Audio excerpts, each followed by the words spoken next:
Imagine waking up inside a novel filled with gods and monsters, only to find out you've been reincarnated as a tiger. That's the reality here, in a world where the mountains are as beautiful as they are deadly. In the dead of night, a hunting dog is found slaughtered. No barking, no tracks, just a clean, silent kill. Two veteran hunters, Nangseon and Song, realize they're not dealing with a typical predator. The traps they set were completely bypassed, yet the dog was taken right from under their noses. Nangseon is sweating. He's sure the beast should have walked right into his trap, but there's no sign of it. Song has a bad feeling about this and suggests they head back down the mountain immediately. Nangseon tells him to keep it down so he can think, but the panic is starting to set in. It hits him they weren't the ones doing the hunting. They've walked straight into a trap. The forest falls into a chilling silence. Nangseon orders the men to abandon the gear and stick together until they reach the valley. But it's already too late. A sudden strike sends blood flying through the air. Nangseon watches in horror as one of his men is snatched away in an instant. A massive clawed paw pins a hunter to the earth, making quick work of him. From the shadows emerges Sangun, a colossal tiger engulfed in a blue flaming aura. The remaining hunters can barely process the sight of the legendary owner of the mountain. One man desperately tries to load his crossbow, but his hands are shaking too much to function. He fumbles with the weapon, his face pale as death. Sangun lets out a thunderous roar right in the man's face. A single swipe of a claw is all it takes to end the struggle. A lone hunter stands trembling in the mist, the only one left. He finally understands that they've disturbed a being that should have been left alone. It's the owner of the mountain, Sangun. The beast stands tall, a terrifying force of nature cloaked in spectral blue light. With a glare of his glowing red eyes, he asserts his dominance over the mountain. Meanwhile, down in the village nearby, the atmosphere is just as heavy. The locals whisper that day has finally come again. It's the night of the sacrifice, a ritual meant to appease the mountain god. They talk about the sacrifice as if it's just another piece of livestock. This year, the offering is a girl from a slave family. She's what they call a white blood ghost, a rare child with silver-white hair and blue eyes. At the local manor, a nobleman known as the young master comes out to finalize the exchange. A grieving nanny brings the girl forward, her small frame hidden under a heavy cloak. The nobleman tells the old woman to stay behind and orders the child to follow him. The girl Choa huddles under her cloak, her small hands wiggling in fear. The young master snaps at her to hurry up, showing zero empathy for her fate. A palanquin is waiting in the courtyard to carry her away. They carry her through the silent streets of the village. Inside the dark box, Choa sits alone, clutching her clothes in terror. High above, the wind whips across the jagged peaks of the mountain. The carriers begin the grueling climb up the steep slopes of Baeksan. The men are huffing and puffing, the weight of the task taking its toll. Deep into the dark woods they go, delivering the child to the mountain's owner. One of the carriers suddenly comes to a halt. He gives a quick nod to his partner, signaling that this is the spot. Without wasting a second, they drop the palanquin and turn tail. The men sprint back down the mountain as fast as they can, leaving the child all alone. The wind howls around the isolated palanquin sitting on the dark ridge. Inside, the structure rattles violently against the freezing gusts. A small foot clad in a traditional shoe gingerly steps out onto the grass. Choa emerges, looking like a tiny speck against the massive forest stretching out before her. She looks up, stunned by the sheer scale of the wilderness. She covers her mouth in awe, realizing just how far from home she's been taken. She reminds herself that she'll be meeting the mountain god soon, so she needs to keep it together. But her hands are trembling so hard, she can barely grip her cloak. The weight of her fate sinks in. She's the one chosen to be the bride of the beast. She gasps for air in the oppressive silence of the woods. "It's so dark," she whispers, her breath hitching in the cold. Paralyzed by fear, she realizes she can't take another step forward into the shadows. Suddenly, a deep, rumbling voice cuts through the darkness, demanding to know who she is. Choa freezes, her eyes wide with terror as her heart skips a beat. The shock sends her collapsing to the ground, her silver hair splaying out as she hits the dirt. The voice booms again, more impatient this time, repeating the question. She stutters, trying to find the words to explain her presence. She clenches her fist, gathering every ounce of courage she has left to speak. "I'm Choa," she shouts. "The one who married you. I'm your bride, my husband." A pair of glowing red eyes stare back at her from the deep shadows. She holds her breath, wondering if her desperate claim actually worked. Sangun steps fully into the light, a mountain of muscle and blue flames looming over her. He looks down at the tiny human with a mix of curiosity and irritation. Choa gulps, her throat bone dry as she waits for his next move.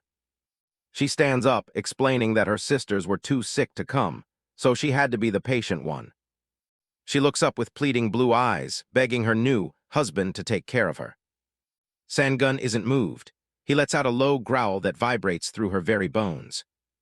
Terrified, Choa squeezes her eyes shut, bracing for a strike that doesn't come. Instead, he lets out a deafening roar, telling her to get the hell out of his forest. He doesn't care if she's a priestess or just a girl, he simply wants her gone. Choa stands frozen as the shock of the rejection settles over her. Her lip starts to quiver, the terror and abandonment finally breaking her spirit. She bursts into a loud, heart-wrenching wail that echoes through the mountain peaks. Sangun is caught off guard, staring at the crying child with a look of pure exasperation. "Damn it," he snarls, his frustration reaching a boiling point. He tries to get her to stop, but the more he shouts, the harder she cries. His glowing eyes narrow as he watches her face scrunch up in absolute misery. Overwhelmed by the noise, the legendary tiger covers his ears with his massive paws, admitting he hates the sound of people crying. Sangun pleads with the child to stop her endless crying, baffled by her sudden outburst. Choa wails that she's only crying because he was so mean to her, reminding him that she's supposed to be his wife. Sangun lets out a heavy, weary sigh, his anger replaced by exhaustion. He reaches out a massive paw, telling her it's too late to go anywhere and that she should just stay the night. Suddenly, the tiger is startled by a loud, wet sneeze from the little girl. Choa giggles, wiping her runny nose directly onto Sangun's soft, orange fur. The legendary mountain owner stares down at his paw, disgusted by the sticky trail of snot she left behind. As the morning sun begins to rise, birds chirp softly in the distance. Sunlight filters through the trees, signaling the end of a very long night. Choa is fast asleep, curled up snugly against the tiger's warm flank. Sangun watches her, amazed that she can sleep so soundly after everything that happened. He gazes at her with his intense red eyes, lost in thought. He notes how rare it is to see someone with hair as white as snow, the mark of a white blood ghost. He thinks of the legend, a woman who mastered blood curses only to be consumed by them. He finds it hard to believe this fragile child could one day become such a terrifying entity. Still, the blood of such a creature is a legendary elixir that every beast in the world would kill for. Sangun knows his temper is short, and keeping a child like her around is a recipe for disaster. He stares down at the small, peaceful figure tucked under his arm. Choa wakes up with a sleepy smile, greeting her husband as the morning light hits her eyes. She blushes deeply, realizing that they've officially spent their first night together. Sangun immediately gets up, telling her to stop talking nonsense and head back home. Choa protests, her eyes wide as she explains that she can't possibly go back. Sangun's eyes narrow as he asks who would dare threaten to hit her if she returned. She whispers the name of Master Baek, her voice trembling with the memory. Sangun realizes the villagers didn't send a bride, they sent a human sacrifice. The dark reality of her situation hangs heavy in the air. Choa clasps her hands together, begging him not to abandon her since she's good at laundry and isn't picky about food. Sangun knows that if he sends her back, she'll just be cast out again, or worse. He pictures her lying broken and forgotten in the dirt, a fate too cruel for any child. He closes his eyes, trying to block out the complicated thoughts of responsibility. Suddenly, his ears prick up as a brilliant idea strikes him. He smiles to himself, thinking about how smart he is for finding a solution. He tells Choa to follow him, leading her deeper into the lush mountain landscape. With a heavy thud, it dropped several large ginseng roots onto the ground right at her feet. Choa looks down, confused by the strange-looking plants. He explains that they are wild ginseng and worth a fortune, enough to buy her a new life in Ungal village. Choa stares at him blankly, repeating that she's his wife and shouldn't be sent away. Sangun roars in frustration, telling her to stop daydreaming and just do what he says. He uses his tail to shove her cloak toward her, insisting she take the ginseng and go. Choa holds the roots tightly but refuses to budge, stubbornly insisting that she only wants her husband. She is startled by the sudden intensity in the tiger's gaze. Sangun's aura flares with a menacing blue fire as he warns her to stop testing his patience. Sangun reminds himself that he is the ruthless ruler of Baeksan Mountain. He is the one destined to reach enlightenment and create a divine body, not play babysitter. He snaps at Choa, barking that she is absolutely not his wife. Choa holds the expensive ginseng close, looking lost as she explains she has no idea how to get down the mountain. Sangun lets out another long sigh, realizing he won't be rid of her that easily. He begrudgingly kneels down, telling her to climb on his back. He warns her that he won't say it twice, his tone sharp and impatient. Suddenly, Choa grabs a handful of fur right between his eyes to pull herself up. Sangun yells in pain, telling her to be careful as she scrambles over his head. He grits his teeth, wishing she would have just climbed up from the side like a normal person. Choa gasps as she finally settles onto his broad, powerful shoulders. She looks out over the vast mountain range, mesmerized by the breathtaking view from such a height. She cheers excitedly, bragging that she's the first person to ever ride the legendary mountain owner. With a determined shout, she points forward and tells her husband to go. Sangun roars back that he isn't her husband, as he takes a massive, soaring leap off the cliff. They land on a lower ridge, overlooking a village that Choa thinks looks like a pair of buttocks. Sangun grumbles for her to stop pulling on his ears, because it actually hurts. Choa quickly lets go and apologizes, her face flushing with embarrassment. She stares at him with wide, innocent eyes, a strange look passing over her face. She suddenly leans forward and gives him a big, affectionate squeeze, giggling happily.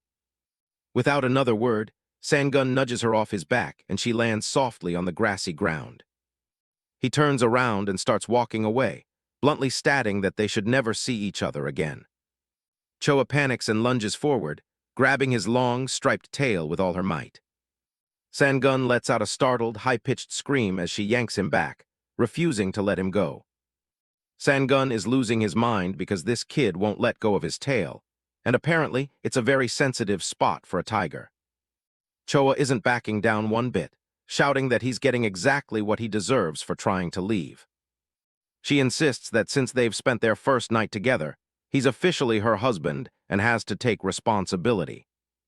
Sangun tries to point out the obvious, that tigers and humans don't exactly get hitched, but Choa is literally hanging onto his tail for dear life. The girl keeps yelling about her marriage vows, leaving the giant beast completely baffled by her persistence. He just gave her a priceless wild ginseng root so she could go live a good life, but he's starting to realize she has zero interest in money. Choa hurls the expensive root right into the dirt, screaming that she doesn't want grass or roots, she just wants to be with him. Sangun stares at the discarded treasure in disbelief, shocked that a human would just toss away something that valuable. He realizes he's going to have to change his approach if he ever wants to get her off this mountain. So he tries a different angle, sell the ginseng in the village, get rich, and then she can use the money to get married. The word marriage hits her like a lightning bolt, and her eyes go wide as she realizes he might actually be right. Suddenly she's all smiles, clutching the ginseng and promising to be back before he even knows she's gone.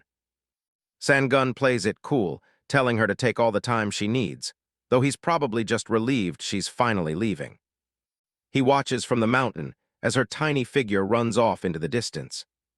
She's so excited she trips and eats dirt, but she's back on her feet in a second, laughing it off. She keeps going, disappearing into the morning mist with the ginseng root in hand. Sangun stands there in silence, his red eyes fixed on the path she took. He lingers for a long moment, watching the forest where the child vanished. Down in the village, an old pharmacist is busy tending to his medicine jars outside his shop. Choa walks right up to him, calling out to the grandpa to show him what she's brought to sell. The old man turns around and catches a glimpse of her glowing blue eyes, freezing in place. He lets out a yell and falls flat on his back, convinced he's just seen a literal ghost. After a few coughs, Choi Chil-sam tries to get his dignity back, asking if she's actually there to sell something. He takes the root from her hand, but as soon as he gets a good look at it, his eyes go wide. He can barely believe what he's holding, realizing this isn't just some common herb. When he asks where she got it, Choa casually tells him her husband gave it to her. She repeats the plan, sell the root so she can finally get married for real. Chil-sam realizes this ginseng is easily 300 years old, and this kid has absolutely no clue how much it's worth. He looks at her innocent face, seeing just how easy it would be to take advantage of her. A dark thought crosses his mind about swindling her and making a fortune for himself. Meanwhile, Choa is off in her own world, daydreaming about what her big wedding day is going to look like. The old man sighs and shakes off the greedy thoughts, knowing he can't bring himself to trick a young child. He tells her he doesn't have nearly enough money to buy it and sends her to a rich man named Kim instead. Back up on the mountain, the birds are chirping as Sangun settles in for a peaceful meal. He thinks to himself that meat always tastes better when you can eat it in peace without a child screaming at you. Munching on a bone, he tells himself that the world only belongs to those who aren't idiots. He grumbles about how he almost lost his dignity to a little girl, but then a tiny doubt creeps in. He shakes his head violently, trying to get rid of the worry that she might actually find her way back. He tries to convince himself he's a fearsome mountain tiger who would never get attached to a human child. Suddenly, a mysterious voice echoes through the air, asking him if he's worried. Sangun looks up, startled, asking if they're talking about the kid. The voice clarifies that it isn't the girl they're concerned about, leaving him more confused than before. Sangun tries to play it off like he's only worried about the precious ginseng he gave away. Voices in his head began to list all the ways humans might rob or kidnap a defenseless child like Choa. Sangun's eyes widened as the voice in his head dropped a bombshell. They might even kill the girl just to get their hands on that ginseng root. In a village nearby, a local noble named Degam is in the middle of a massive meal when he's interrupted. He's clearly annoyed, slamming the table because he's out of alcohol and doesn't want to be disturbed while he's eating. His servant nervously explains that a child showed up with a recommendation from the local pharmacist. Degam looks at the wild ginseng, and his jaw nearly hits the floor. He's stunned, realizing he's looking at a literal treasure. He can't wrap his head around how a tiny girl managed to get her hands on something of this size. Then he takes a closer look at her snowy white hair and bright blue eyes, and things start to click. He narrows his eyes and asks her straight up if she's a slave. Choa looks at him innocently, wondering how he could have known that. Degam's face twists into a sinister grin as he realizes she's the sacrifice that was supposed to be dead. He points an accusing finger, shouting that she must have run away and stolen the ginseng from somewhere. Choa tries to defend herself, yelling that her husband actually gave it to her. Degam just gets angrier, calling her a liar and ordering his servant to seize the root and kick her out. The muscular servant reaches out to grab her, but Choa holds onto the root with everything she has. She screams at him to stop, but the man is twice her size and won't let up. The servant is actually shocked at how much strength she has, struggling to pry it from her hands. He ends up throwing her to the ground, and Choa lets out a cry as she hits the floor. Degam yells that she brought this beating on herself by refusing to hand over what she stole. He tells the servant to use as much force as he needs to get that treasure. The man raises his hand to strike her again, determined to break her stubbornness. Later that night, Choa is wandering back into the forest, bruised and sobbing about losing the gift her husband gave her. Her face is bloodied and tear-streaked as she limps through the dark woods. She calls out for her husband, her voice echoing through the silent trees. She looks around frantically, wondering why he isn't coming to help her. She's still crying, pleading for him to show himself. She tries to run, shouting his name into the gloom, but her strength is fading. She's gasping for breath, barely able to keep moving. She stands there shivering, looking absolutely defeated with her clothes torn and dirty. Deep in the shadows, glowing red eyes begin to appear, drawn by the sweet smell of her white blood. The forest spirits start to encircle her, mocking her for being all alone in the dark. They call her a poor thing, telling her that the sadness must be unbearable. The shadowy monsters loom over her, promising they'll stay together forever and never abandon her. Choa just stares at them, her spirit seemingly broken as they tell her to just stay still. A massive shadowy mouth opens wide, ready to swallow her whole. The spirits are salivating, nodding that she's only 4 years old and will be a delicious treat. But then a thunderous roar shakes the entire forest, and Sangun appears, his eyes glowing with absolute fury. He looms over her with blue flames erupting from his mouth, asking the spirits how they dare lay a finger on her.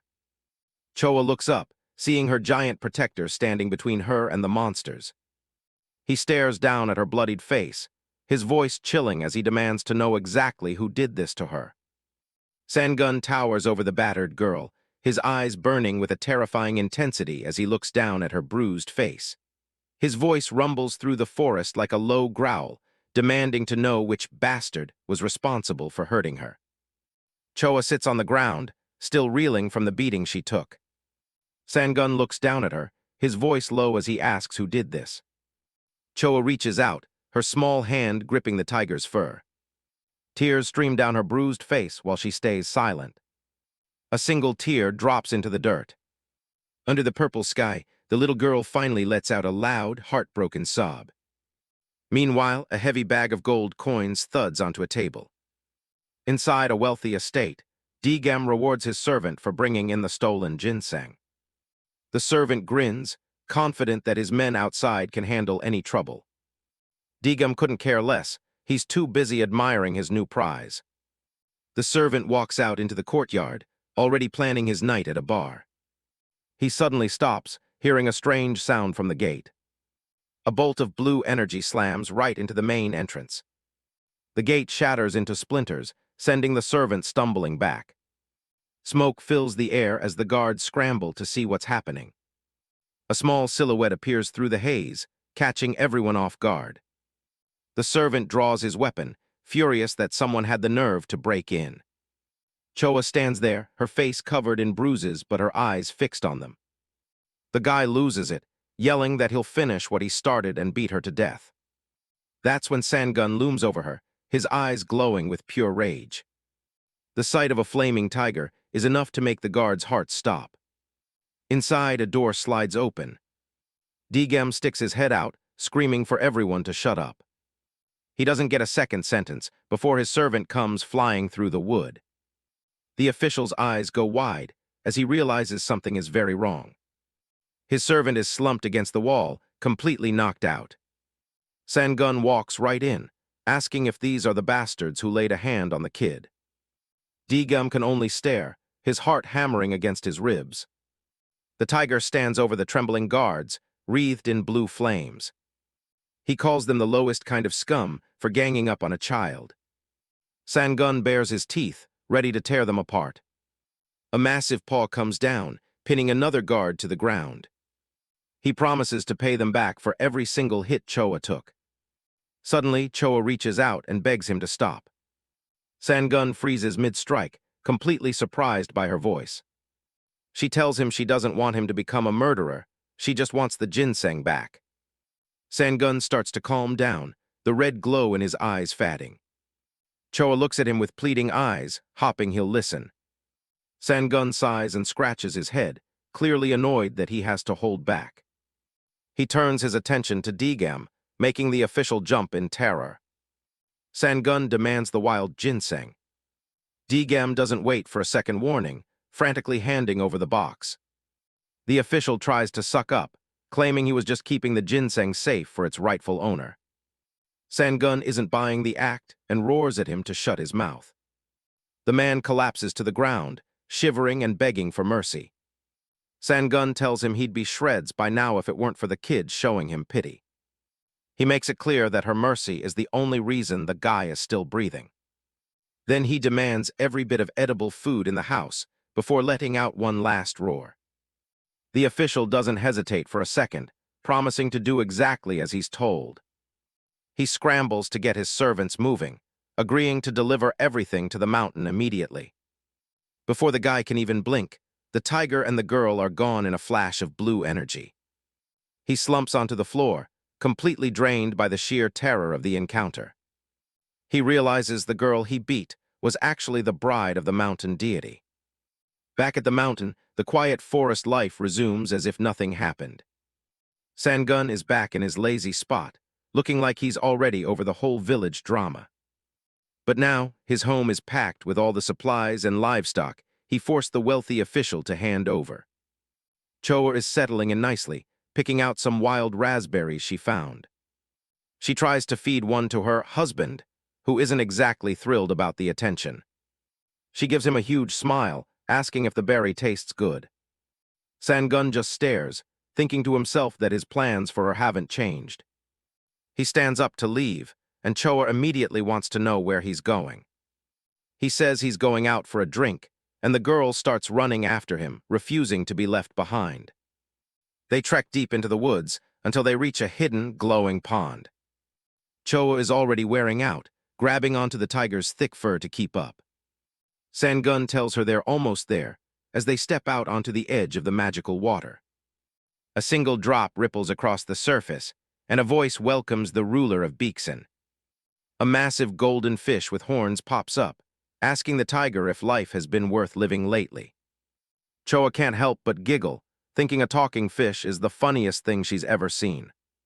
Sangun cuts the small talk and tells the spirit he needs help finding something. The fish opens its mouth wide and pulls out a small wooden box. Sangun nudges it toward Choa, telling her to go ahead and open it. She's hesitant at first, but as the lid opens, a soft pink light spills out. Inside is a stunningly crafted hairpin, glowing with a gentle aura. Sangun explains it's a protective charm made from ancient peach wood to keep evil spirits away. Choa looks up in disbelief, asking if he's really giving something so beautiful to her. She's paralyzed by the gesture, her eyes welling up with tears. Before Sangun can say anything else, the little girl starts crying her eyes out. The big cat is completely caught off guard, wondering what he did wrong now. She manages to choke out that this is the first time anyone has ever given her a gift. She clutches the hairpin to her chest, overwhelmed by the first act of kindness she's ever known. With a peaceful smile, she promises to cherish it for the rest of her life. The pink charm sparkles in her hands, marking the start of her new life. Later that night, she's completely wiped out, snoring softly against Sangun's side. She rubs her face into his warm fur, finally feeling safe enough to sleep soundly. Sangun sits up with a start, clearly annoyed by the interruption to his sleep. Choa is already awake, giving him a big smile and asking her husband if he's finally up. He tells the little girl to get ready, as they have a long journey ahead of them. While Sangun waits, Choa starts stuffing as many supplies as she can into a bag. She looks up at him with wide, curious eyes, wondering what their next move is. Sangun keeps his thoughts to himself, dreading the idea of being tied to the girl's destiny. A mysterious voice chimes in, suggesting that maybe it's just her fate to become a sanbai. Sangun's red eyes flare, as he argues that he's got enough trouble to deal with on his own. The voice continues to mock him, calling the mighty tiger stubborn and inflexible like some petty guru. Sangun licks his chops, comparing the talkative spirit to a chattering sparrow that never shuts up. The spirit doesn't back down, snarking that tigers clearly don't get any smarter with age. Sangun's temper starts to boil over as he wonders why he's getting so riled up. He lets out a frustrated huff, demanding the unseen speaker show themselves. Choa stands ready with her bundle, completely oblivious to the supernatural bickering. Deep in another part of the forest, a heavy set of claws trudge through the rocky terrain. A massive black tiger with glowing yellow eyes and scars across its face prowls the ridge. The beast's gaze is sharp and focused as it surveys the misty mountain pass. It walks toward Warren, who is waiting in the shadows of a cave. The black tiger looks around the empty site, disappointed that no one else has arrived. He asks Warren if she actually told the others he was coming. He wonders if the local lord is purposely avoiding a confrontation with him. Warren calmly explains that the owner of Baeksin has no reason not to show. The black tiger lets out a booming laugh, convinced that Sangun is simply too scared to face him. He decides to stay put and lounge in the cozy spot while he waits for a fight. Warren sighs and rubs her head, telling the arrogant beast to quit laughing so much. Elsewhere on the mountain path, Chengdu-san and a young boy are making their way uphill. Suddenly, the trees begin to shake violently as something massive moves through the brush. Sangun emerges from the shadows, his presence instantly commanding the path. Chengdu-san moves like a flash, reaching out to pull the boy back and ordering him to stand clear. The elderly warrior and the tiger lock eyes, both ready for whatever comes next. The tension breaks when they realize Choa is sitting calmly on top of the tiger's head. Chengdu-san and the boy can only stare in pure confusion at the strange sight. Choa gives them a cheerful wave and a bright hello, completely at ease. The young boy waves back with a blush, stunned to see a girl riding a predator like a pony. He whispers to his master about the girl, while Chengdu-san decides they should just observe for a while. Night falls over the forest as a pair of deer graze peacefully in the blue moonlight. One of the deer stops to chew on some grass, totally unaware of the danger lurking nearby. In a blur of fur and fangs, Sangun lunges from the dark with a terrifying roar. He brings the prey down instantly, providing a meal for the group. Later, they sit around a campfire, where Chengdu-san grumbles about the lack of flavor in the meat. Choa and the young boy hit it off immediately, laughing and chatting while they prepare the food. A thick piece of venison sizzles over the hot flames, the fat dripping into the crackling fire. Choa stares at the cooked meat with stars in her eyes, her mouth watering in pure anticipation. Sangun notices her distraction and asks what she and the boy were talking about for so long. Choa wipes her mouth and happily explains that the boy, Baicheng, is her age and they've decided to be friends. Sangun repeats the name with a grunt, just as a loud, deep growl rumbles from someone's stomach. The massive tiger smirks, teasing the girl about how hungry she must be, which causes her face to turn beet red. Embarrassed and flustered, Choa stammers and tells him to just hurry up and eat so they can be done. Sangun remains unimpressed by her blabbering, insisting that she is clearly the hungry one. Choa points an accusing finger back at him, shouting that the sound definitely came from his belly. Licking his paw with a smug air, Sangun asks if she's only trying to fool him because she's so embarrassed. Choa reaches her breaking point, jumping up and yelling at the top of her lungs that she isn't hungry. Sangun gives her a skeptical look, nodding that with only the two of them there, it's impossible to hide the truth. Infuriated by his logic, Choa huffs and puffs with her cheeks blown out like a pouting child. She suddenly lunges for the fire, grabbing a massive meat bone with both hands. Choa sprints away into the dark forest, shouting that her husband is a total idiot as Sangun watches in confusion. As she runs, Warren's voice drifts through the shadows, mocking Sangun for his lack of understanding. Sangun remains calm, trusting that the magical peachwood hairpin will protect the child from the mountain's dangers. The spirit voice warns him that if the girl gets lost, it would simply be her destiny, a word that makes the tiger flinch. Warren asks him if it was also destiny that turned him into a beast, striking a chord with the powerful creature. As Sangun stares into the embers, the spirit suggests that he's being dishonest about his own feelings for the girl. He dismisses her words as nonsense, only to be interrupted by Chengdu-san drawing his ice-cold blade. Sangun turns his head in surprise as the old warrior's friendly facade completely vanishes. Chengdu-san announces his name and status, claiming he can sense a ghostly servant lurking by the tiger's side. A grim explanation reveals that a Changui is a soul enslaved by a tiger, cursed to lead other humans to the beast's maw. Sangun's eyes narrow as he realizes the warriors of Ganryun are every bit as sensitive to the supernatural as the stories say. Sangun finds this whole thing a nuisance. Purple smoke starts swirling as he calls his servant to come out. Warren materializes from the dark mist right behind him. Chung Dusan isn't backing down. He draws his sword, ready to claim a soul. The tiger just sighs and walks away, telling Warren to deal with the old man since he's her problem.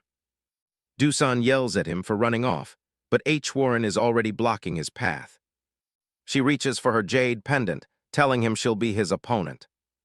A bright green light explodes from the necklace. She pulls a legendary jade treasure from the light, her eyes glowing with power.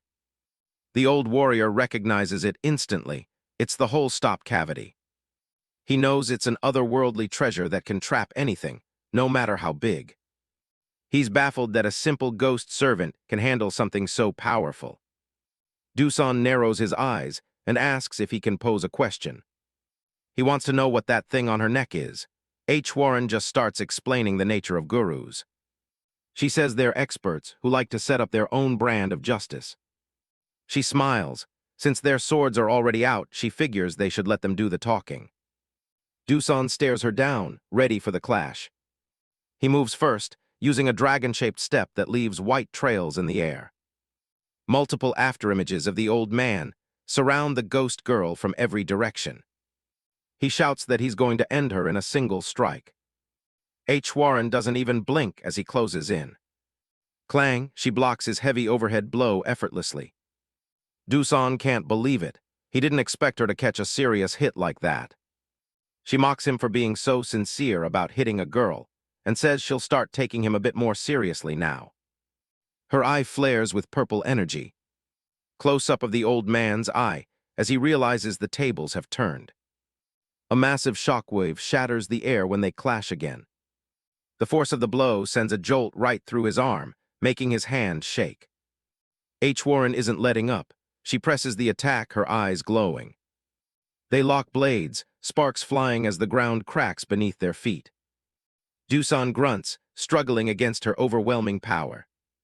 He tries to reposition with another quick step, but the earth shatters under him. She's right on top of him, telling him he's not getting away that easily. One final burst of power sends the old warrior skidding back through the dirt. His apprentice screams out for his master. Dusan tries to steady his sword, but his whole arm won't stop trembling. He's sweating, completely out of his league. He has to admit it, she's just too powerful. As Warren stands there glowing with energy, he wonders if she's really just a tiger's servant. Meanwhile, away from the chaos, Choa is just chilling on a rock under the moonlight. She's busy gnawing on a bone when a voice interrupts and asks if it's tasty. She looks up with her cheeks stuffed full like a squirrel. Sangun tells her it's getting chilly and they should head back to the fire, impressed by how well she eats. Choa gulps down the last of her food, satisfied. She turns away with a grumpy humph, while Sangun just watches her with a look of mild amusement.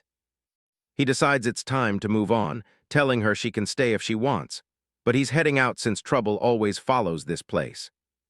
Choa's eyes go wide in shock. She didn't expect him to actually leave her behind.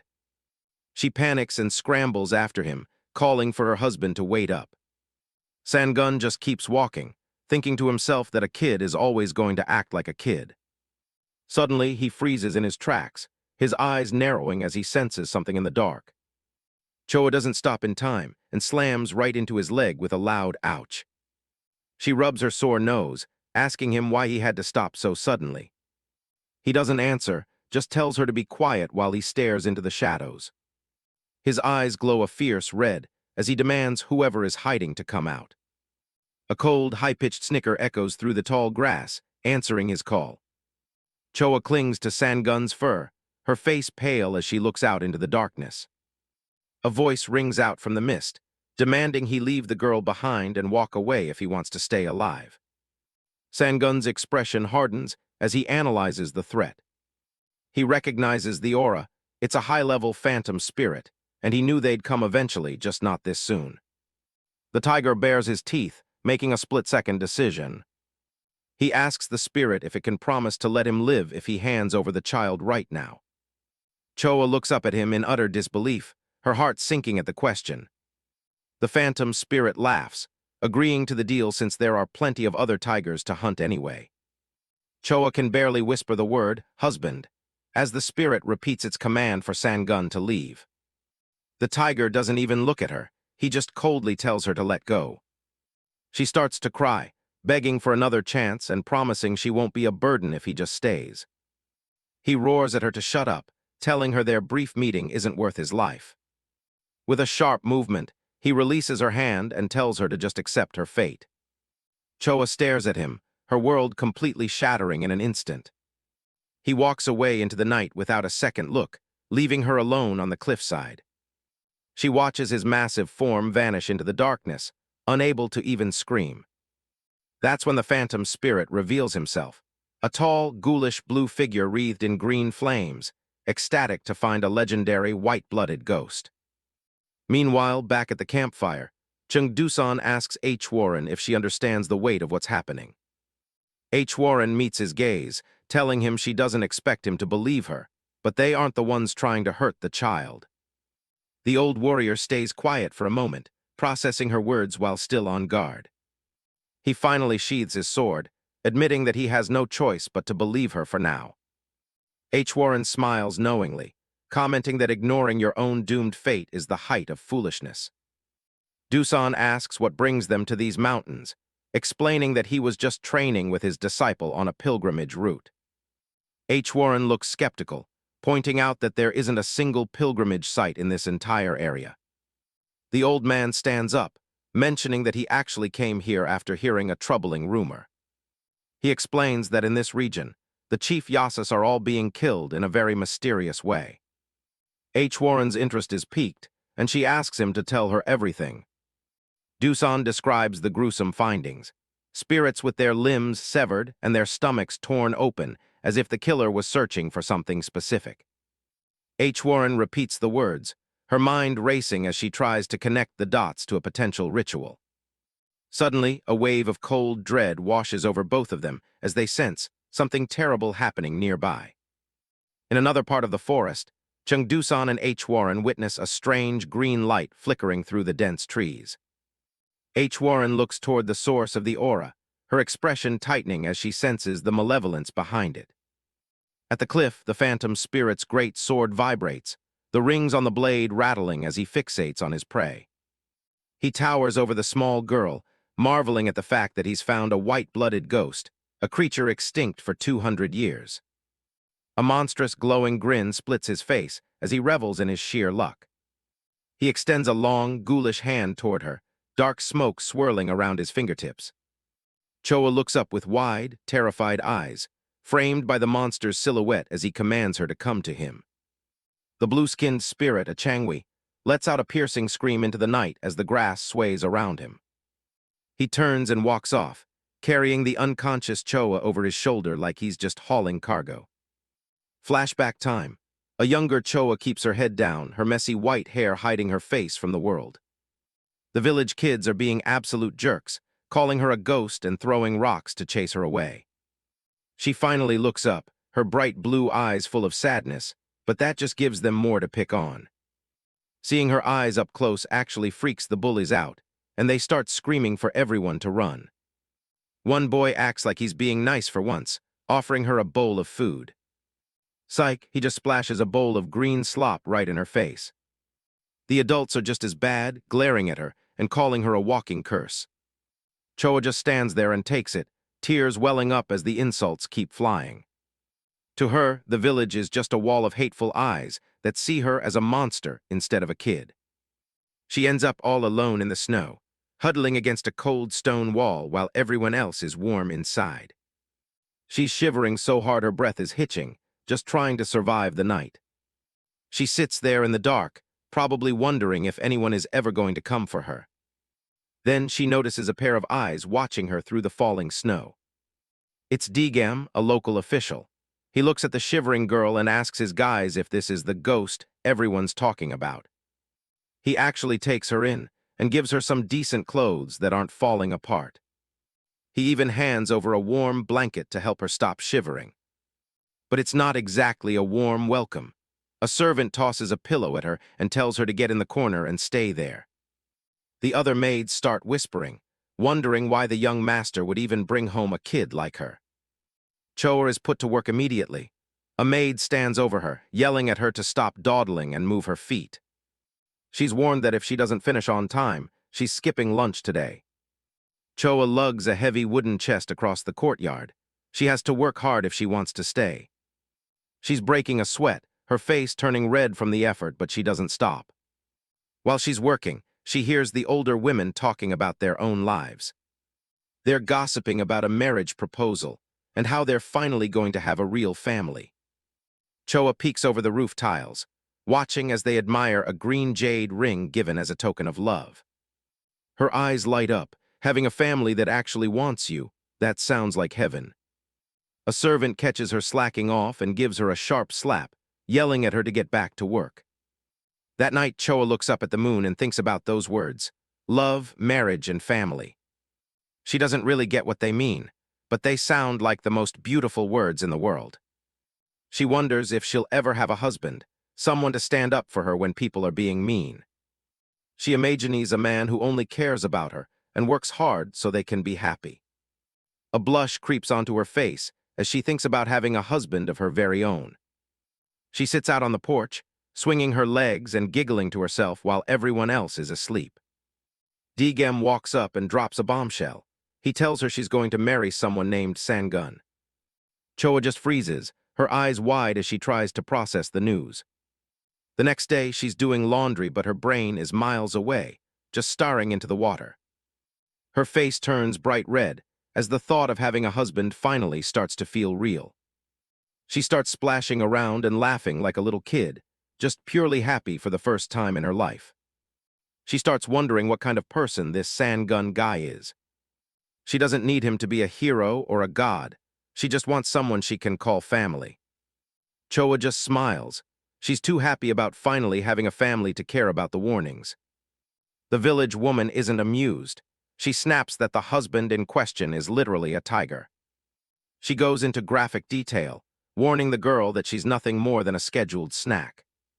Choa just blinks. The danger doesn't feel real compared to the loneliness she's left behind.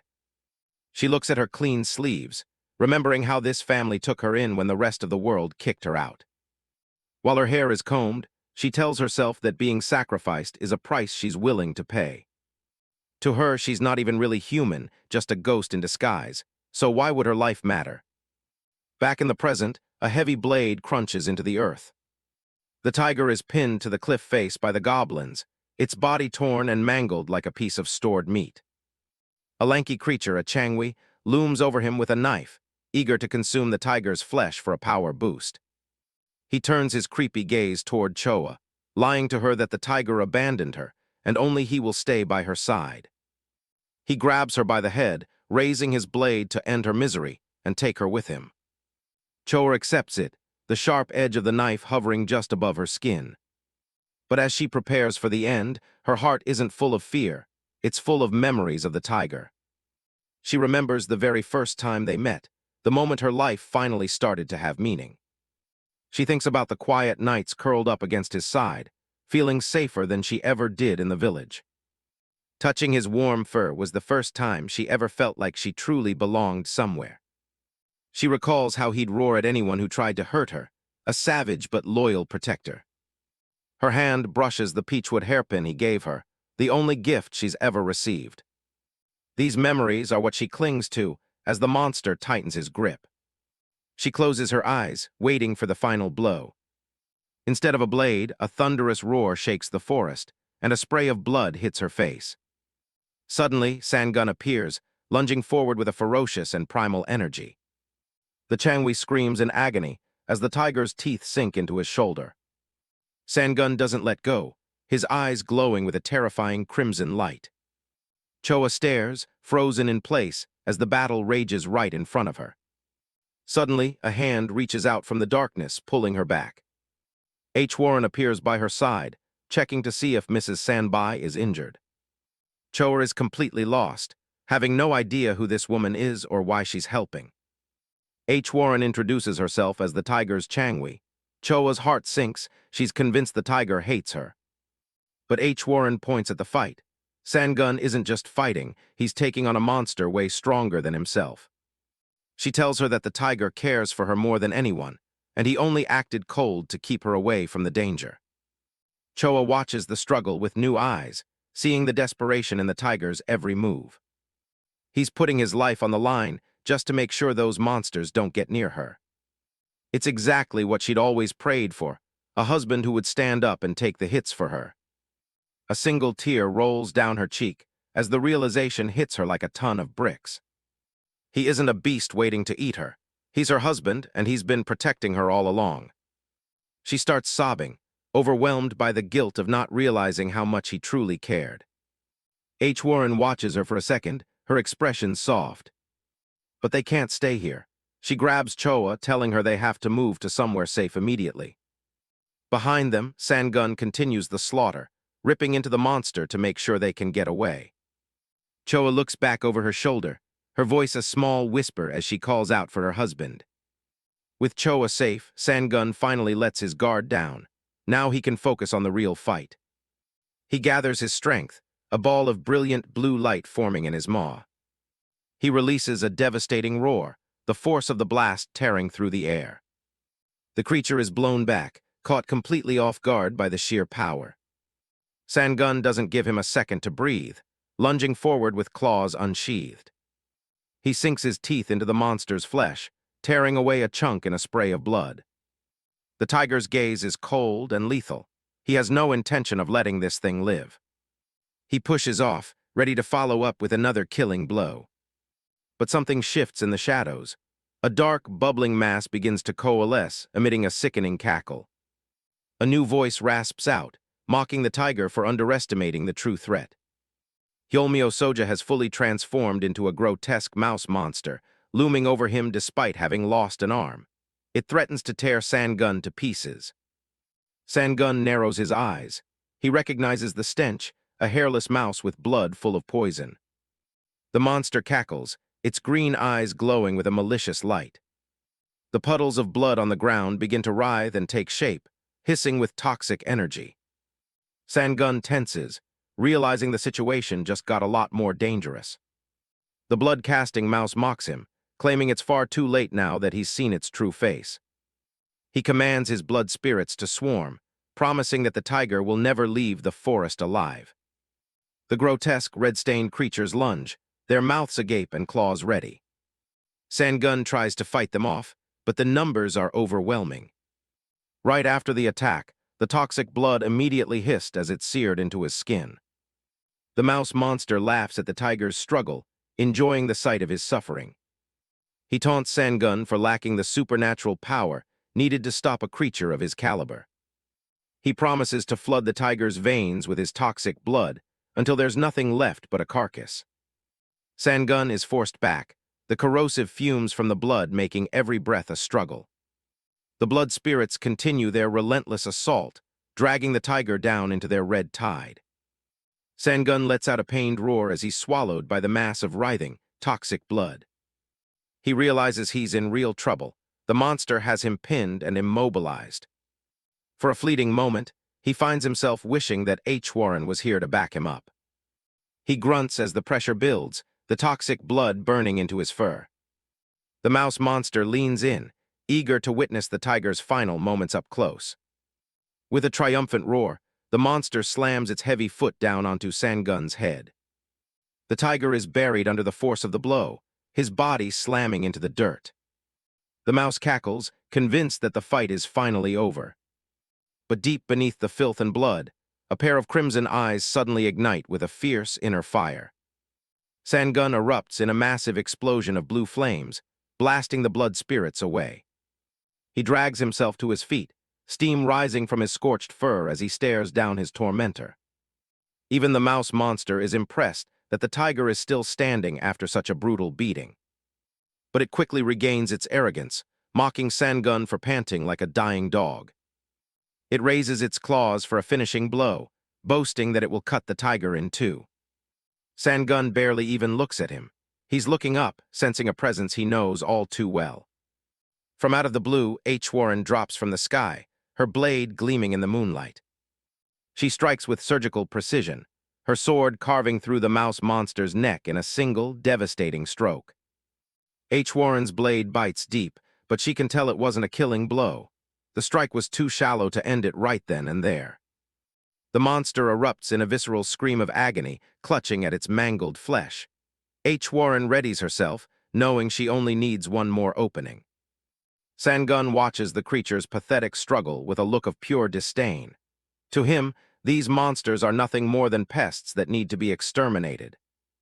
The blood-casting mouse howls in fury, its body leaking gore as it curses the tiger and the girl for daring to mar its form. Sangun doesn't wait for it to recover. He gathers the remnants of his power, an intense blue flame igniting around his massive paw. He launches himself into the air, a comet of azure fire descending upon the cowering beast. With a thunderous roar, he unleashes his signature technique, the blue flame tiger claw, tearing through the air with lethal intent. The monster can do nothing but scream as the divine flames close in, its eyes wide with the realization of its impending doom. The impact is cataclysmic, a blinding burst of blue energy and blood as Sangun slams his claw home. The malevolent spirit of the mouse is consumed by the heat, its physical form unraveling under the pressure of the tiger's righteous fury. As the smoke clears, the silence of the forest returns, the dark presence that had choked the air finally extinguished. The last flickers of the blue flames dance over the charred remains before fading into the morning air. The monster's massive blade slams into the ground, the weapon still vibrating from the intensity of the battle. Far in the distance, the first rays of dawn begin to peek over the rugged mountain peaks, signaling the end of the long, bloody night. Sangun limps forward, every step a testament to the brutal toll the fight has taken on his massive frame. He joins Warren on a high ridge, his breath coming in ragged gasps as he watches the sunrise. He can hardly believe they made it through to morning. Warren shows him the spoils of their victory, a pair of strange, glowing spheres. She notes that despite the danger, these items will be invaluable for his future growth. Sangun's thoughts immediately turn to the small girl he was protecting. Warren reassures him, explaining that she sent the elder Chung Dusan to escort Choa safely to Hwajang village. The tiger takes a moment to process the news, his stern expression softening slightly at the knowledge that the girl is out of harm's way. Warren points out the strategic necessity of their victory. Had Sangun fallen, the monster would have surely hunted down the others he holds dear. Sangun remains silent, but he can't ignore the strange, unfamiliar warmth spreading through his chest at the mention of his family. Resolving to reunite with his loved ones, Sangun agrees to head toward Sanbai, looking out over the golden fields of the valley below. Yet even in the beauty of the morning, a shadow of worry lingers in his mind. The moment he left his mountain, he realized how dangerous the world outside truly is. Looking down at his blood-stained paws, Sangun realizes with a grim certainty that his current strength won't be enough to keep Choa safe from the trials to come. Warren examines the glowing stones left behind by the rat monster. They're filled with a refined type of magic art. Sangun knows that to fully control his legendary blade, he'll eventually need to master a human form. The blue phoenix flames still linger in the air, waiting to be fully absorbed. But before the tiger can focus on that, he's got other business to handle. Transforming into a human is his main goal, but it won't be easy. Meanwhile, Choa is trekking through the wilderness with her new companions, though she's reluctant to leave her husband behind.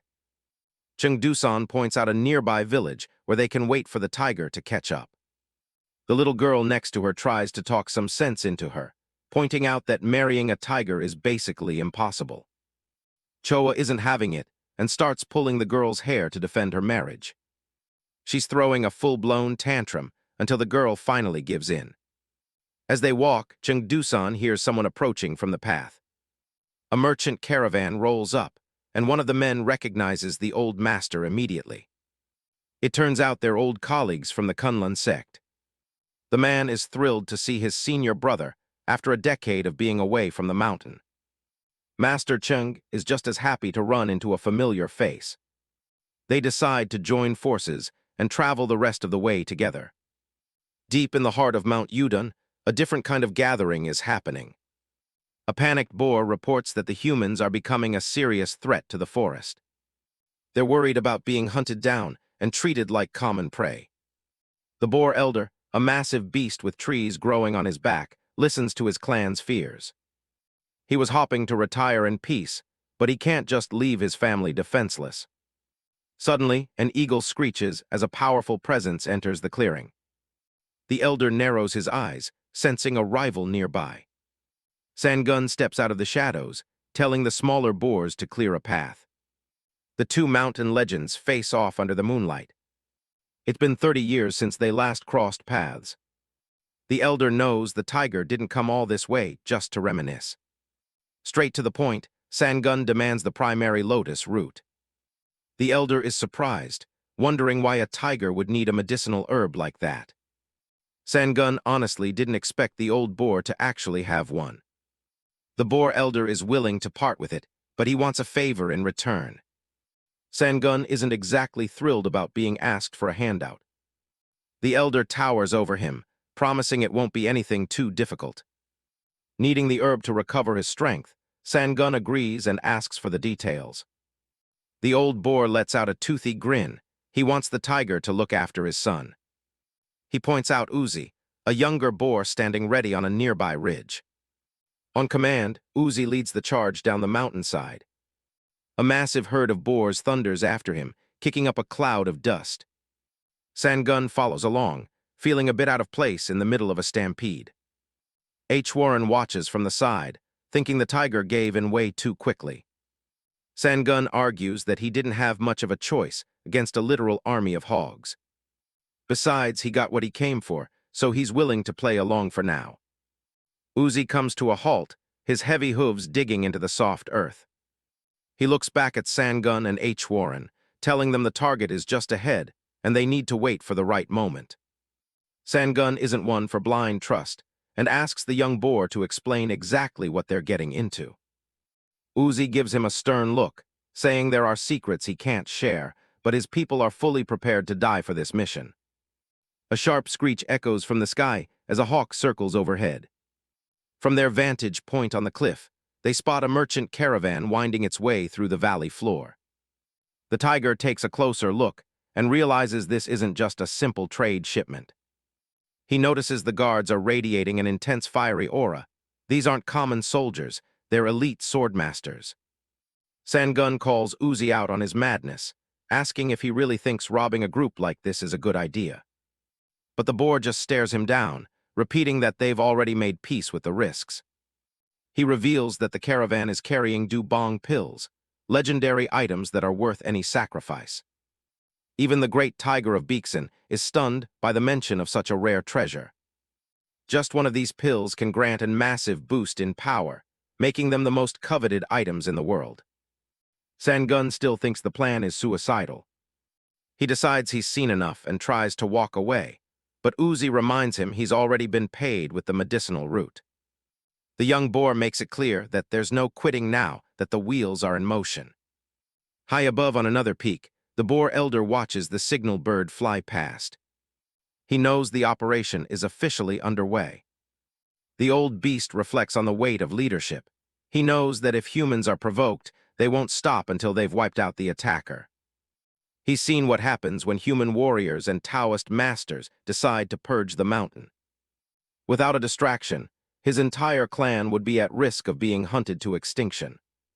A dark smirk spreads across his face as he realizes his plan to use Sangun is working perfectly. Down in the valley, the boars launch their attack, but they aren't shouting for their own kind.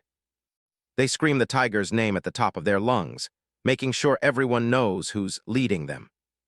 The merchant caravan is suddenly swarmed by the beast horde, and the guards are caught completely off guard by the coordinated strike. The swordmasters draw their blades, shouting for everyone to hold the line and protect the cargo. One of the guards looks up at the ridge and spots a massive silhouette watching the chaos. He immediately points out the tiger, convinced that the legendary Sangun is the mastermind behind the raid. Sangun's eyes narrow as he realizes he's been completely played by the cunning boar elder. While Yuden laughs in the shadows, Sangun is left holding the bag, framed for a crime that just made him the most wanted beast in the region. The wild boars aren't letting up, tearing through the guard ranks with ease. One soldier huffs, barely clinging to his sword as the bodies pile up around him.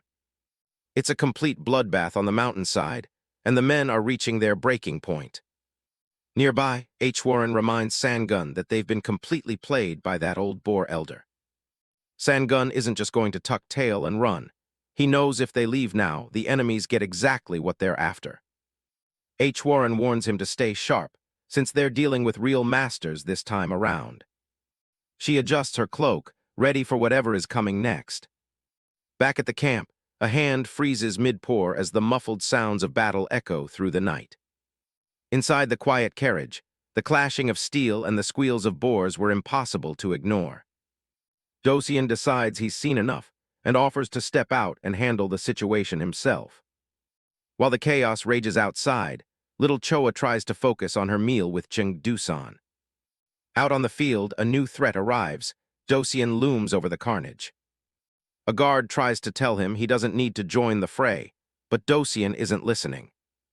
The slaughter continues as the guards desperately try to hold their ground against the endless beasts. He reaches into his robes and pulls out a small, ornate golden bell. He raises the artifact high, prepared to end the mess in one move. With a sharp flick, the bell rings out, vibrating with intense spiritual energy. A massive sonic blast ripples across the mountain, blowing back everything in its path. Even Sangun is caught off guard by the sheer destructive force of the sound. He locks his gaze on the source, realizing this isn't some ordinary sorcerer. As the dust settles, Dosian stands tall, the air still humming from his attack. He looks completely unfazed by the mountain of dead boars surrounding him. His eyes land on the massive tiger, and he can't help but admire the quality of its pelt. A greedy smirk creeps across his face as he prepares a talisman. He launches a volley of dark energy spears, cutting through the air like guided missiles. The ground erupts in pillars of dirt as the projectiles hunt their target. Dosian raises an eyebrow, impressed that the beast actually managed to dodge his first strike. Sangun knows he can't take a direct hit. One mistake and it's game over. He analyzes the sorcerer's energy. It's simple, efficient, and built purely for killing. Dosian isn't done yet, summoning a swarm of talismans that flutter around him like autumn leaves. He taunts the tiger, daring it to try and dodge what's coming next. With a sharp command, a massive barrage of dark spears rains down from every angle. Sangun grits his teeth, his instincts screaming at him to move. He bolts through the forest of energy, narrowly escaping the lethal spikes as they shred the earth behind him. Dosian lets out a manic laugh, enjoying the hunt as he tells the tiger to keep running. But his laughter dies down when he realizes something is off. Sangun didn't just run for his life. He guided the entire barrage straight into the charging boar horde. Dosian's face twists in rage as he realizes he just wiped out his own support. Losing his cool, he lets out a roar of fury and unleashes the bell's power once more. Massive dark roots erupt from the ground, surrounding Sangun in a cage of shadows. The tiger is cornered, the sheer weight of the spiritual pressure pinning him down. He stares down the closing gap, knowing his body has finally reached its absolute limit. Sangun reaches deep, gathering every scrap of spiritual energy he has left. He unleashes the Phoenix Blue Sinister Flame, a pillar of pure blue fire that tears into the sky. The guards can only watch in terror as the blast incinerates the boar horde in an instant. The blue inferno wipes the battlefield clean, leaving nothing but smoke and scorched earth. Dosian is stunned. He can't believe the beast is still standing after taking everything he had. He looks at the tiger's glowing eyes, wondering how a mere animal can possess such terrifying power. Sangun knows he's pushed himself way past his limit, but he's not done yet. Suddenly, Warren appears by his side, ready to enact their escape plan. She checks on him, her eyes wide with worry as she sees the state he's in. Sangun barely manages to breathe out that he feels like he's dying. Warren realizes his energy is completely spent, and he's not going to be moving on his own. Without a second thought, she throws a massive white cloth over him, the sacred hiding item. Dosian's eyes go wide as he recognizes the legendary artifact. Dosian tightened the encirclement, but nothing remained except for a few faint blue embers. They had vanished into thin air. A panicked soldier runs up to him, shouting that things have gone from bad to worse. Dosian checks his robes and realizes his most precious possession, the dubong pill, is missing. The shock and rage are too much, and he starts coughing up blood from the internal strain. He collapses to his knees, waving off the guard who tries to help him. If he doesn't get that pill back, his own faction is going to cast him out for his failure.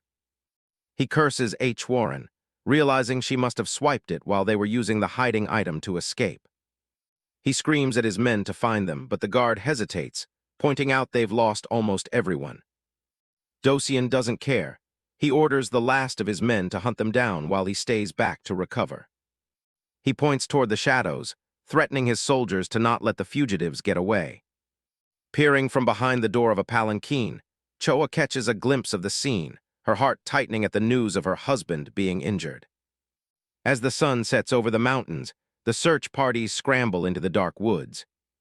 Meanwhile, H. Warren has dragged a limping Sangun to a secluded field of white flowers. Even in this state, the tiger is chuckling to himself, imagining the look on Dosian's face right now. H. Warren isn't in a joking mood. She tells him to quit worrying about the sorcerer and focus on surviving. She looks down at his back, realizing the situation is even more critical than she thought. Sangun finally loses his strength and collapses face first into the blossoms. He hacks up a mouthful of blood, the life draining out of him right in front of her. Sogun tells him straight, they have to pull those wooden stakes out right now or he's finished. She stands over him, steeling herself for the gruesome task ahead. Sangun's eyes are bloodshot and wild with pain, but he knows she's right. A pained roar echoes across the valley as the operation begins. H. Warren's face goes pale when she sees what's happening underneath the skin. The wooden stakes haven't just pierced him, they've started growing roots into his internal organs. Sangun gasps for air, telling her to just do it despite the danger of the bleeding. He knows if they stay in, the roots will suck every last drop of blood from his body. It's a gamble, but waiting for death isn't in his nature. He gives her the final command to rip every single one of them out. H. Warren stares at him, knowing this is going to be the most agonizing thing he's ever experienced. H. Warren reaches for the first of the jagged wooden stakes, her hand trembling slightly. She warns Sangun that the next few moments are going to be pure agony. She bites her lip, steeling herself for what she has to do to save his life. A gut-wrenching roar from the tiger tears through the silence of the night, echoing across the dark mountain range. In the aftermath, a fresh pool of blood stains the white flowers where the tiger lay. Not far off, two of Dosian's guards catch sight of the trail and grin. They think they've found their prey. They approach cautiously, knowing even a wounded beast can be lethal. One guard notes that after those injuries, Sangun is likely drifting into the realm of the dead by now. They're less concerned about the tiger's life and more interested in the rare treasure the Changwai carries. Nearby, the blood-soaked wooden stakes lie discarded among the trampled blossoms. H. Warren stands over the massive tiger, her expression heavy with exhaustion and grief. She confirms that all the stakes are out, but Sangun has lost consciousness from the sheer volume of blood he's lost. Suddenly, her eyes widen in shock as she hears footsteps approaching through the field. The guards emerge from the shadows, taunting her that the tiger is as good as dead. H. Warren doesn't hesitate, immediately drawing her energy to defend her fallen companion. The guards charge forward with a sneer, asking if she's really going to risk her life for a beast.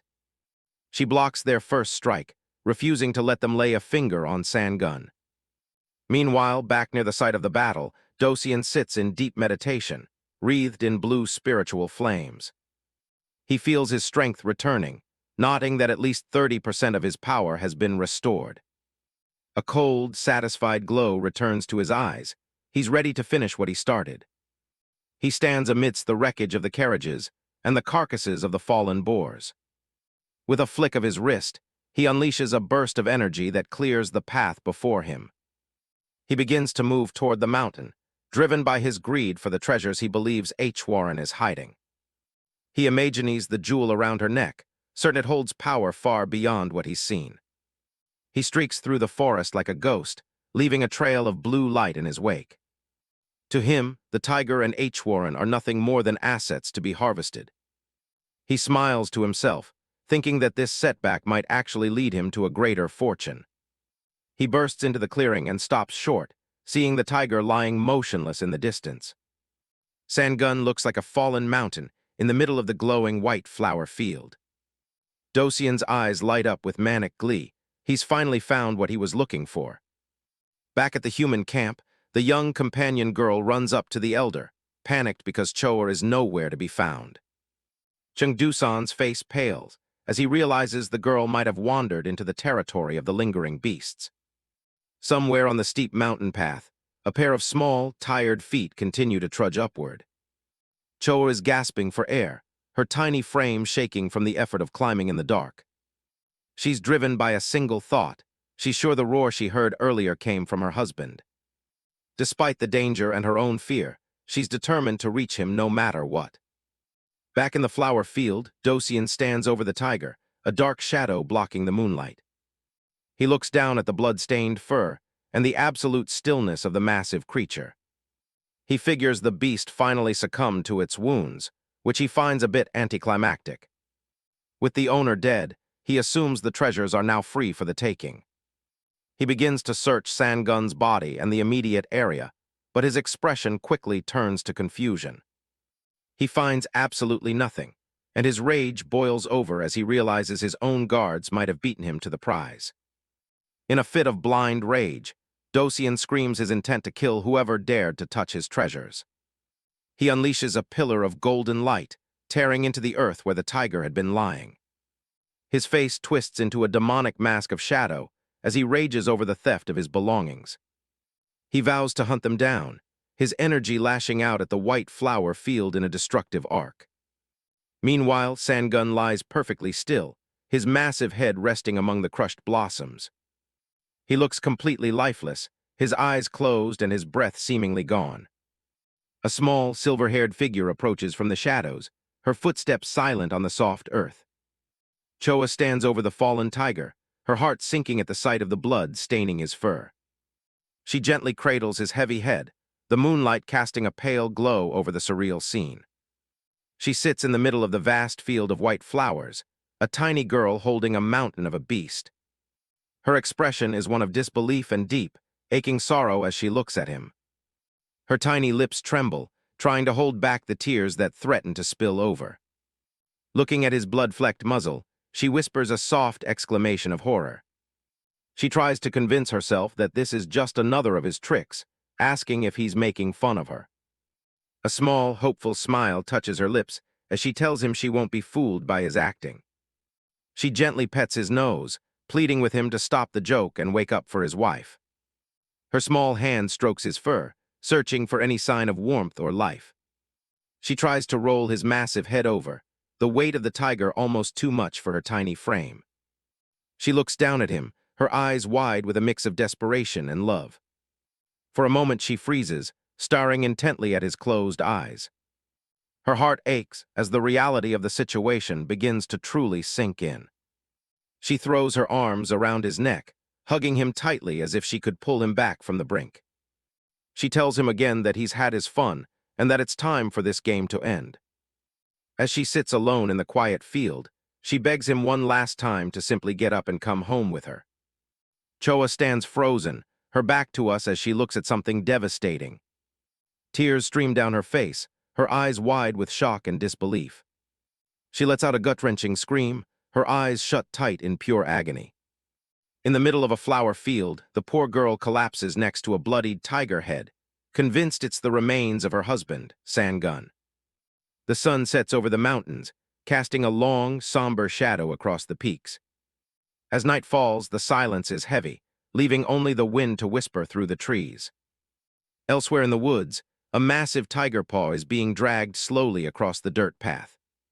It's Warren, straining every muscle as she pulls Sangun's heavy body to safety. She gently rests her hand on his head, pink energy flickering around her fingers. Her hand slips away as she checks for any sign of life left in him. Sangun's head hits the ground with a heavy thud as she lets go for a second. Suddenly, his eye snaps open, his crimson pupil focusing for the first time since the battle. He groans and hauls himself up, wondering exactly how long he was out. He's startled to see H. Warren standing right there, glowing with a strange pink light. He looks at her closely, sensing that something is very wrong with her form. She just gives him a soft, bittersweet smile as her edges begin to flicker like smoke. We see a flashback of their escape, where H. Warren fended off the soldiers all by herself. She moved like a blur, knocking back the guards with incredible force and speed. One of the soldiers is sweating in fear, unable to believe a mere spirit could be this strong. He sees the giant tiger behind her and realizes they're completely outmatched. Back in the present, H. Warren shows him the magical tools she used for the deception. She explains that she used her powers to trick the soldiers into seeing a decoy instead of them. Sangun watches her, telling her she's clearly overdoing it again. She reveals she had to feed him a part of her own essence just to stop his fatal bleeding. Sangun watches her, his eyes full of worry as she starts to turn transparent. She hands him the stolen pill, telling him to absorb its energy to fully heal. She looks at him warmly, saying she's had a lot of fun on their journey together. Sangun growls, telling her not to talk like they're saying goodbye forever. She reaches out to touch his face, her hand already dissolving into thin air. She leans in close, admitting she's worried about leaving him all alone. She begs him to stay safe while she's gone, her voice fatting with her body. Sangun sits there, battered and silent, as his companion continues to vanish. Her final promise is that she'll be waiting for him to return quickly. The tiger turns and begins his lonely trek through the moonlit woods. Back in the flower field, Choa is still hunched over the fake head, her heart completely shattered. The boar elder, a massive beast with a literal forest growing on his back, hears the report. He's not happy with the news. The rest of the herd listens in silence as their leader processes the situation. The elder realizes he messed up. Sangun got away with the do bong pill, and if that tiger heals up, he's coming for the elder's throat. He barks out orders to the herd. They need to find him now, while he's still too mangled to even control his own body. Find him and kill him, the elder roars. It's a matter of survival, either the tiger dies or they do. Far away from the shouting, Sangun stares out over the misty mountains, his back covered in deep, bloody gashes. He's a mess, but he's still standing, wearing the green jewel H. Warren gave him. He looks down into a valley filled with glowing spirits. He's not alone out here. His heavy paw thuds onto a rock by the riverbank. "Come out," he growls, sensing something in the water. A strange glow ripples beneath the surface of the blue water. The fish spirit pops its head out, instantly recognizing the legendary ruler of the mountain. The little spirit is shocked by how beat-up Sangun looks. It's a rare sight to see the king this rough. Sangun doesn't have time for small talk. He tells the spirit to get ready to move because things are about to get dangerous. The fish spirit doesn't argue. If the mountain ruler says move, he moves. But then he glances sideways, asking if Sangun is planning on taking the little boy along too. Right on cue, the ginseng spirit bursts out of the dirt, yelling about being left behind. He points an accusatory finger, telling Sangun to leave the bastard fish spirit where he is. The fish spirit clicks his tongue, telling the boy he's being shallow. The ginseng spirit just screams back, calling him a fish head. Sangun just closes his eyes and lets out a long, tired huff. He's got bigger problems than two spirits bickering. The two keep going at it, arguing about who looks more like a horse. Suddenly, a massive black paw steps out of the fog. It's the black tiger, taking a long, lazy stretch like he's just woken up from a nap. His ears twitch as he catches a familiar scent on the wind. He freezes. That smell. It's definitely Sangun. H. Warren watches from the side as the panther locks in. He charges forward through the mist, yelling for his master as H. Warren trails behind him. He's laughing as he runs, excited to finally track down his rival. His eyes glow with anticipation. He's been waiting for a chance to settle their score. He skids to a halt, kicking up a cloud of dust as he finally reaches his target. Sangun just stands there, looking at him like he's a total idiot.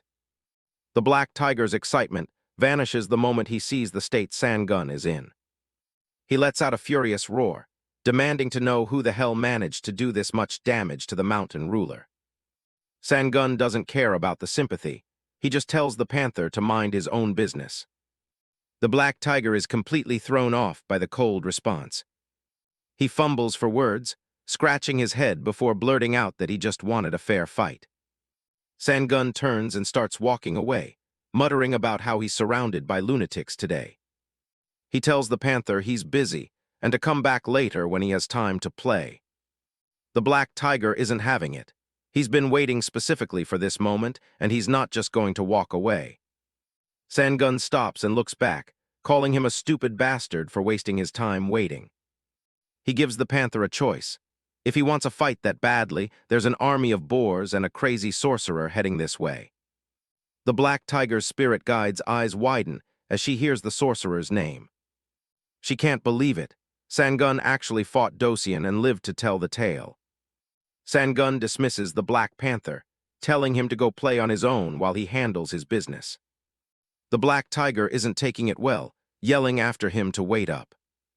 The girl in red steps in, demanding that the tiger actually listen to what she has to say. She points out the obvious. He's wounded, he's alone, and he's being hunted by enemies. She makes a proposal. Why not have her master accompany him after he's had a chance to heal up? Even the black tiger is surprised by the idea of teaming up with his rival. The girl in red argues that in his current state, he really can't afford to turn down a helping hand. There's no way to know if he'll get jumped before he even finds a place to hide. She looks back at the panther, asking him what he thinks about the deal. Sangun's answer is immediate and cold. He refuses because he doesn't trust a single word they say. The black tiger is genuinely offended by the lack of trust, growling in frustration. To prove her loyalty, the girl in red prepares to show him a mysterious artifact known as a double-faced plate.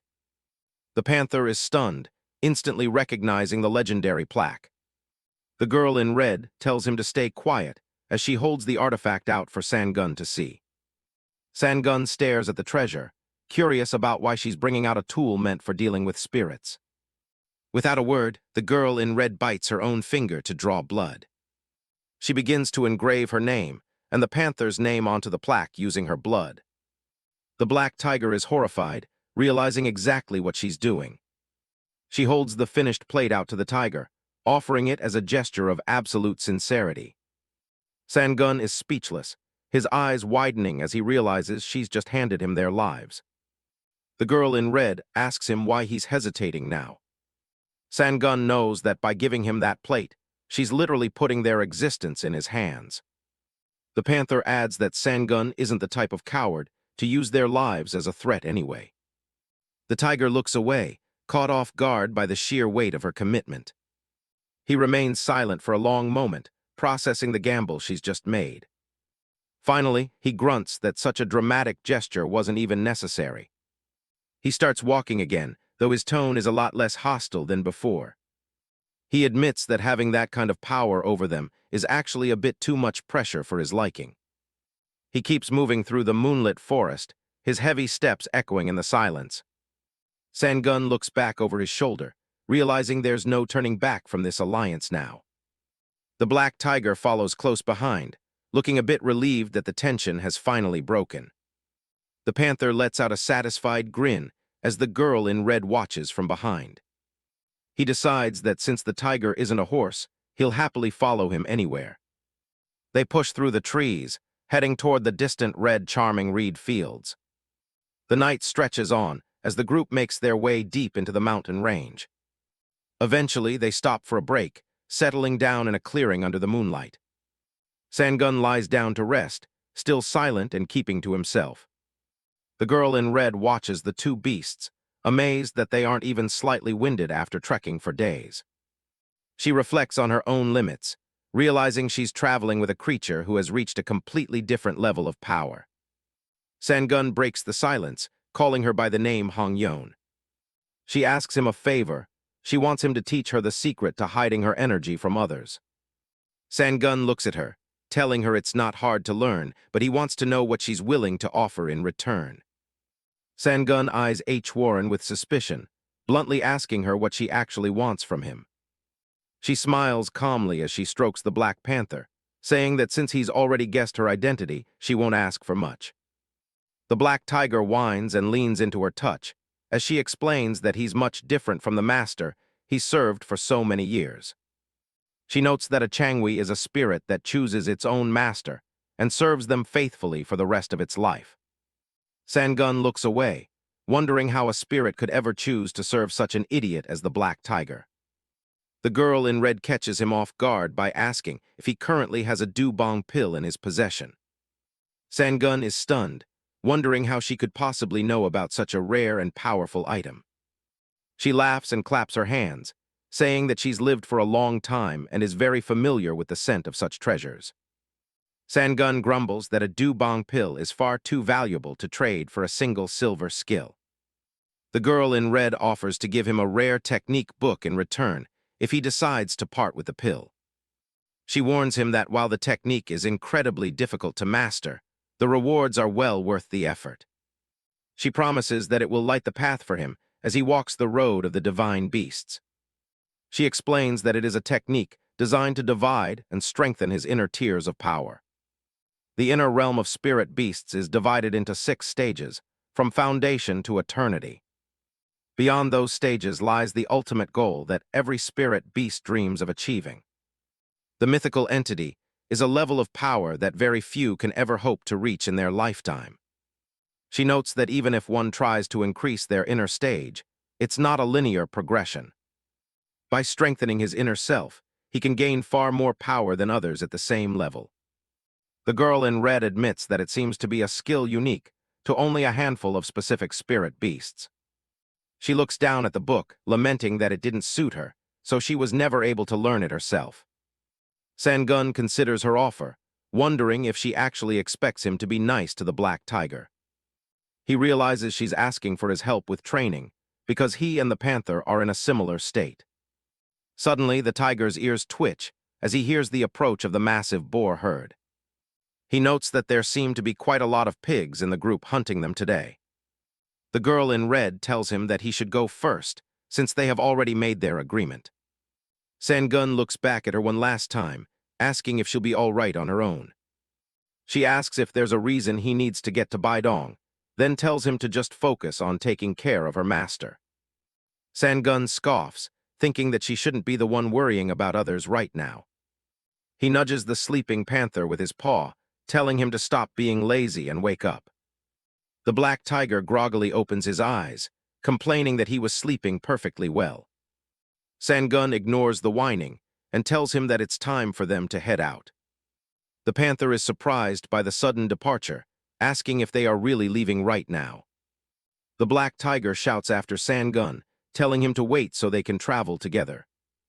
Hwar and the girl in red shall follow soon, but first, she's going to lead the boar herd in the wrong direction. The panther yells for her to come quickly as he follows the massive tiger into the trees. The girl in red watches them leave, a look of quiet determination on her face. She senses the malevolent presence of the boars and their spirits approaching through the dark woods. Shadowy forms with glowing eyes emerge from the trees, surrounding her as she prepares to face them.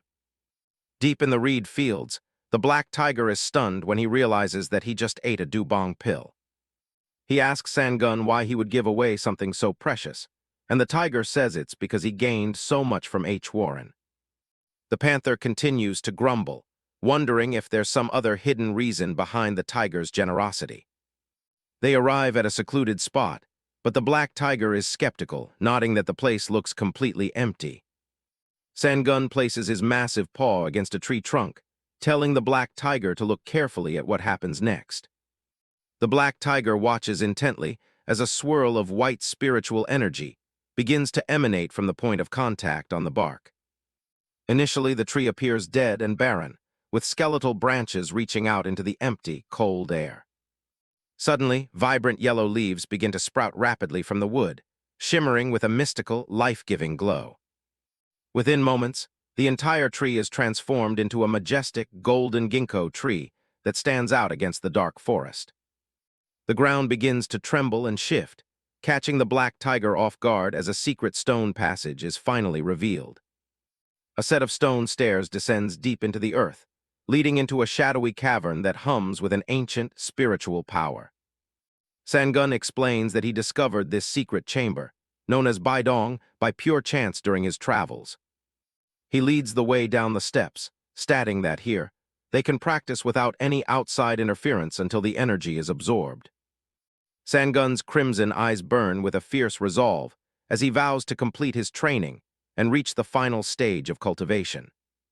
He thinks back to the people he has lost, determined to never again let an enemy put their teeth around his neck. The massive tiger descends deeper into the blue-lit maze, his powerful presence radiating an aura of overwhelming strength. Meanwhile, back on the surface, the girl in red stands alone by the withered tree that serves as the hidden entrance. She looks off into the distance, her expression calm and unreadable as the wind rustles through her dark hair. A group of massive, tusked boars emerges from the shadows, their voices filled with rage after waiting for 3 long days. The girl in red coolly asks them what they expect her to do, her tone bordering on boredom despite the mounting threat from the herd. The boars demand that she reveal the secret to opening the Baidong, threatening to force their way in if she continues to resist. As the herd charges forward with thunderous footsteps, H. Warren remains stationary, her eyes narrowing as she prepares for the fight. Suddenly, a massive explosion of earth and spiritual pressure erupts around the base of the dead tree, startling the attackers. Clouds of dust and debris fill the air as the boar's aggression is momentarily halted by the sheer force of the unknown blast. A tall, mysterious figure emerges from the settling smoke, walking slowly and deliberately toward the center of the clearing. The girl in red's eyes widen in surprise as she realizes a human sorcerer has entered the fray amidst the territory of the spirit beasts. The boar's confusion turns into a bloodthirsty frenzy when they catch a familiar scent clinging to the newcomer. Believing the man in the lavender robes, the sorcerer Dosian, is connected to Sangun, the boars decide to kill him to find the tiger. A voice from the shadows calls them idiots. The man steps into the light, claiming he's the master of the mountain, Sangun. The boars are losing it, since when did a tiger look like a human being? He stands tall in dark robes, looking down on them with a cold, red-eyed stare. He doesn't waste another second talking. He blurs into motion, moving faster than any of them can track. Before they can even blink, he's on top of one, driving his massive blade right through its head. The rest of the herd scrambles, wondering how he got behind them so fast. The man, who we know as Sangun in his human form, is genuinely surprised by how much faster he has become. Blood sprays everywhere as the heavy dowel stays buried in the boar's skull. Then the blade starts doing something weird. It begins drinking the blood directly. The warrior stands over the corpse as his weapon glows with a sinister red light. The boars realize they're dealing with a blood-sucking monster. He looks at the dowel, asking if it's finally satisfied after that taste. He admits the energy coming off the thing is hideous, but he's not complaining about the power. The herd starts panicking, thinking he must have reached a whole new level after eating that pill. One of the elders tries to rally them, shouting that even a god like Sangun started out as a beast. They try to talk themselves into a fight, figuring they still have the numbers. They claim they're spiritual beings too, trying to find some leftover courage. The entire pack charges at once, desperate to crush the man where he stands. He just watches them come, a faint smirk on his face.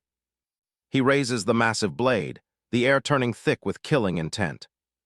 He swings it down with everything he's got. A massive explosion of black mist erupts from the ground, swallowing the battlefield. The boars are suddenly blinded, trapped in a darkness they can't escape.